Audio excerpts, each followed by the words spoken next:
तिरंगा लहराते हजारों लोग देश के जवानों के सम्मान में एकजुट हुए। यह सिर्फ एक रैली नहीं थी, बल्कि भारतीयता का ज्वार था।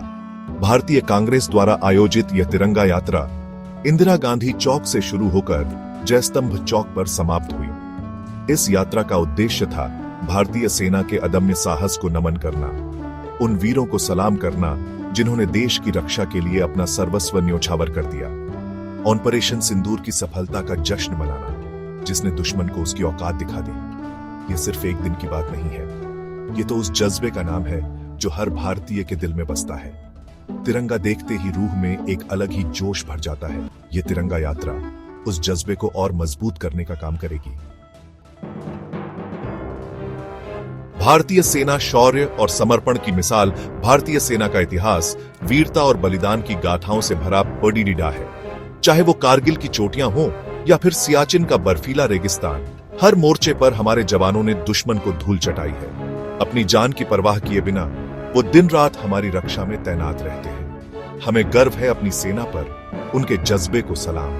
ऑपरेशन सिंदूर में भारतीय सेना ने एक बार फिर दिखा दिया है कि वो किसी भी चुनौती का सामना करने के लिए तैयार है। दुश्मन के नापाक मंसूबों को नेस्तनाबूद कर दिया गया है।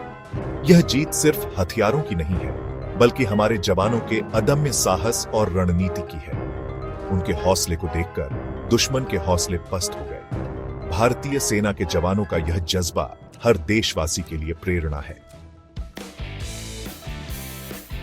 ऑपरेशन सिंदूर दुश्मन को मुंह तोड़ जवाब। गुरुवार की रात पाकिस्तान ने एक बार फिर अपनी नापाक हरकत को अंजाम देने की कोशिश की। ड्रोन हमलों के जरिए उसने भारत पर वार करने की कोशिश की, लेकिन भारतीय सेना के जांबाज जवानों ने S-400 डिफेंस सिस्टम की मदद से इन हमलों को नाकाम कर दिया।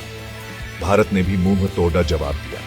ड्रोन और मिसाइल हमलों से पाकिस्तान में तबाही मच गई। ऑपरेशन सिंदूर के जरिए भारत ने साफ कर दिया है कि वो किसी भी सूरत में आतंकवाद को बर्दाश्त नहीं करेगा। इस कार्रवाई के बाद चंडीगढ़ और राजस्थान के सीमावर्ती इलाकों में हाई अलर्ट जारी कर दिया गया है। सुरक्षा बलों को किसी भी स्थिति से निपटने के लिए तैयार रहने के निर्देश दिए गए हैं। भारतीय सेना पूरी तरह से मुस्तैद है।